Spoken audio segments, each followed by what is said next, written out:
Bom dia, gente. Hoje eu vou ensinar a fazer um ofurô de pobre. O ofurô de pobre é o seguinte: pega uma piscina, uma bombinha de aquário submersa, um cano de ferro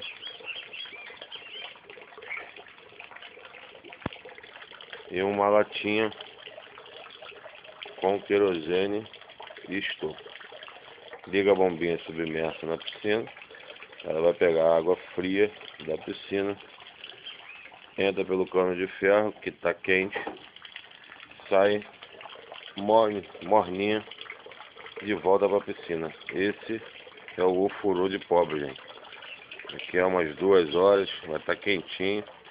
E vocês não precisam ficar só vendo na fazenda o pessoal tomando banho de ofurô. Isso aqui é o ofurô de pobre.